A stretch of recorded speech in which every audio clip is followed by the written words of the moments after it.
Episode की starting होते है एक जंगल से, जहाँ पर एक लड़की दिखाई जाती है कि कुछ ढूंढ रही होती है। उसे एक फूल मिल जाते हैं, पास में ही उसको एक और पौधा मिल जाता है और साथ में ही उसे एक और पौधा मिल जाता है जो कि आउशिडारे फैमिली से है। पौधा का नाम कामेशो है। ये पौधा बहुत सालों तक जीवित रहता है और फिर उसको याद आता है कि उसका दुकान खोलने के टाइम आ गया है और वो फिर से घर की ओर दौड़ती है।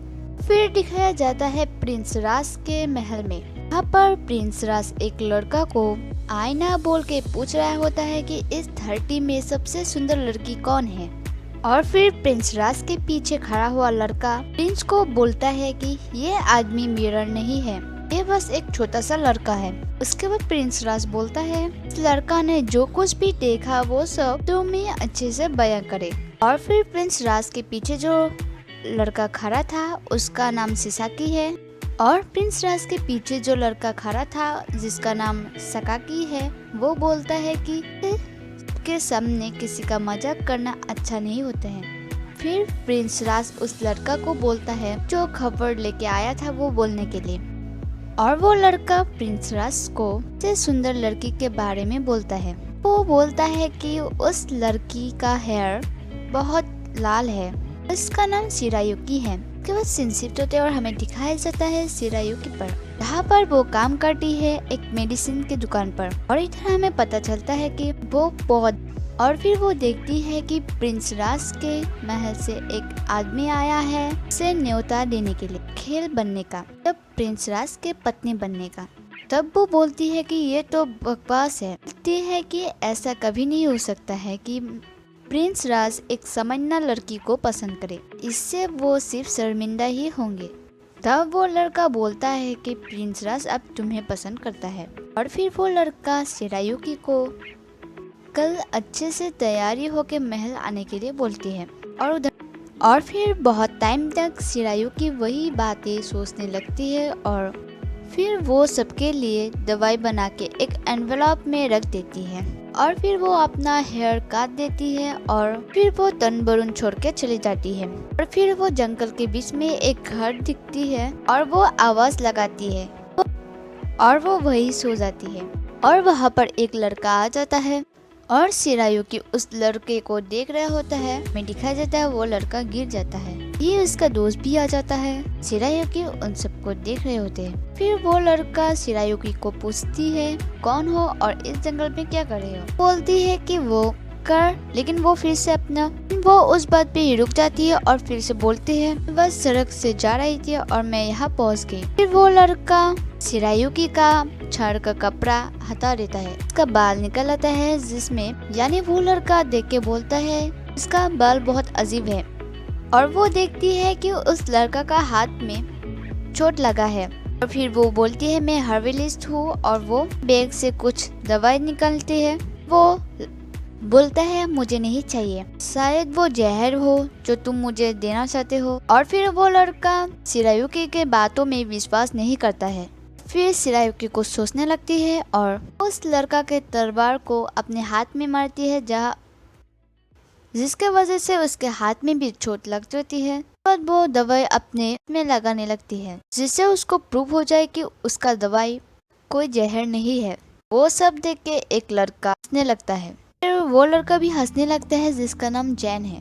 फिर वो अपना इंट्रोड्यूस करता है, साथ में ही उसको माफी भी मांगता है। और फिर दिखाया जाता है वो सब लोग घर पे आ जाते हैं और शिरायुकी जैन को, जहाँ पर जैन का चोट लगा हुआ था वहाँ पर पति बनने लगती है। वो सब एक साथ बातें करने लगते हैं और इन बातों में ही जैन बोलती है कि हर्बलिस्ट अपने घर से भाग के आई। फिर वो थोड़ा सैड हो जाती है और बोलता है कि मैं थोड़ा बाहर घूम के आती हूँ। फिर वो कुछ सोच के जा रही होती है और उसका पीछे जैन भी आता है। फिर शिरायुकी पूछता है कि वो क्यों आया है। तब वो बोलता है कि वो किसी घायल लड़की को अकेले जंगल में आने नहीं दे सकता। फिर उन दोनों के बीच में बातें होते हैं और फिर शिरायुकी बोलने लगती है वो क्यों इधर भाग के आए थे। जैन को पता चलता है कि शिरायुकी एक से तय हो गई थी, इसलिए वो भाग के आई है।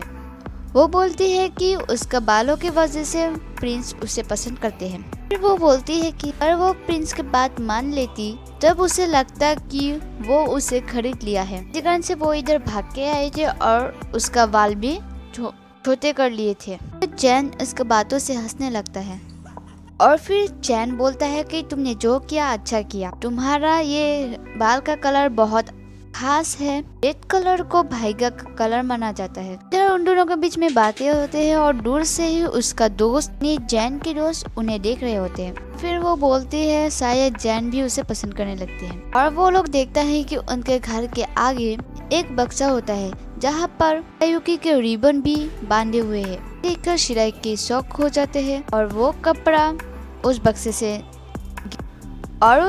से ऊपर का कपड़ा गिर जाते हैं और उस बक्से में बहुत सारे एप्पल्स होते हैं और उस बक्से में शिरायुकी का रिबन भी होते हैं और ये देखकर शिरायुकी बहुत शॉक्ड हो जाते हैं। फिर हमें दिखाया जाता है घर के अंदर जहाँ पर लोग एप्पल्स को देखने लगते हैं और जैन एक कार्ड उठाता है जो कि उन एप्पल्स के साथ ही आया था और फिर जैन को पता चलता है कि वो यानी कि शिरायुकी तनबरून से है। वो बोलता है कि वो तुम और जैन बोलता है वो बॉर्डर क्रॉस करके तुम्हें देने के लिए आया है। जैन बोलती है क्या ये इतना बड़ी बात थी इसके कारण से तुम्हें बॉर्डर क्रॉस करके आना पड़ा था। फिर वो बोलती है कि तनबरून का फर्स्ट प्रिंस है, का नाम राज है। बात सुन के जैन चिल्लाने लगता है कि राज नेम है उस बेवकूफ प्रिंस का। शिरायुकी बोलता है तो अफवाह सही थी, सब लोग बोलते हैं। तब जैन बोलने लगता है कि को सारी खबर लग गई कि बॉर्डर क्रॉस करके आई हो। बोलता है एक ऐसा लड़का है जिसको जो पसंद आ गया वो हासिल करके ही रहता है। फिर जैन शिरायुकी के पास आके उसके हाथों से उसका एप्पल्स थोड़ा सा खा लेता है और उसका दोस्त उसके ऊपर हंसने लगते हैं। फिर जैन बोलता है शिरायुकी वो एप्पल्स मत खाना और जैन गिर जाता है। दोस्त उसके पास आ जाते हैं। शिरायुकी को पता चल जाता है कि उस एप्पल्स में जहर थे। वो एंटीडोट ढूंढने लगते हैं। वही लड़का जो शिरायुकी के मेडिसिन दुकान में आया था वही आ जाता है। वो बोलता है चिंता मत करो, चिंता हो किसके पास इसका एंटीडोट है। वो साथ में बोलता है कि उसको भरोसा है कि शिरायुकी उसके साथ चुपचाप आएगा। फिर हमें दिखाया जाता है शिरायुकी प्रिंस राज के महल में आ जाते हैं और इधर प्रिंस राज कुछ बोलने लगते हैं। तभी शिरायुकी बोलती है मेरे दोस्त के लिए एंटीडोट कहाँ है। इधर प्रिंस राज बोलता है थोड़ा सब्र करो और इधर दिखाया जाता है प्रिंस राज बोलने लगता है कि उसने शिरायुकी को बुलाया था महल में लेकिन वो भाग गई थी जिसके कारण से लोग उस पर हंस रहे हैं। हर जगह मेरी मजाक उड़ा रहे हैं तक कि रॉयल पैलेस में भी और तुम्हारे वजह से सारे लोगों के आगे गिर गए हो। राज बोलता है कि अब उसको उनका रखीले बनना पड़ेगा। शिरायुकी बोलता है मेरी दोस्त का एंटीडोट का क्या हुआ। प्रिंस राज बोलता है तुम मेरे आंसर दे दो यानी रखील के लिए हाँ बोल दो, ये एप्पल्स उन्हें दे दूंगा।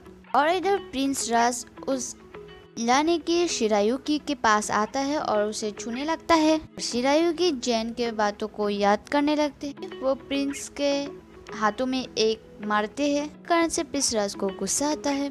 दरवाजा खुल जाता है और वही गार्ड आता है जो कि शिरायुकी को ले आया था। लेकिन इधर जैन भी आ जाते हैं। दोनों के बीच में लड़ाई होते हैं और वो आदमी आसानी से हार जाता है। जैन बोलता है कि उस लड़की से दूर हो जाओ। ये चाहता है कि उस प्रिंस राज का गंदी बातें शिरायुकी के कानों में जाए। और इधर प्रिंस राज जैन को देख के कहने लगता है जैन बहुत ताकतवर था। तभी शिरायुकी जैन के पास आ जाते हैं और पूछता है कि तुम कैसे ठीक हो गए हो। जैन बोलता है कि वो जहर लड़ने के लिए ही अपने आप को ताकतवर बनाया था। और इधर जैन और प्रिंस राज के बीच में बातें होते हैं। पता चलता है कि जैन भी एक प्रिंस है। और फिर प्रिंस राज जैन को देख के डरने लगता है और कसम खाता है कि वो शिरायुकी को कभी परेशान नहीं करेगा। शिरायुकी प्रिंस राज के पास आके बोलता है जैन को जल्दी से एंटीडोट दे दो। हमें दिखाया जाता है जैन ने वो एंटीडोट खा लिया था, इसलिए वो अब ठीक है। शिरायुकी उसे शुक्रिया कहता है बचाने के लिए और सॉरी भी बोलती है।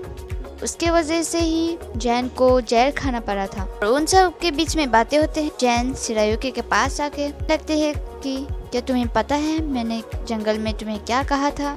तो बोलता है कि मुझे विश्वास है हमारा मिलना भाग्य का लिखा था। इधर जैन के साथ शिरायुकी को जाने के लिए बोलता है और वो अपना हाथ आगे बढ़ा देता है। फिर शिरायुकी भी अपने हाथ बढ़ाने लगता है। दोनों के हाथ मिल जाते हैं। हमारा ये एपिसोड का एंडिंग हो जाते हैं।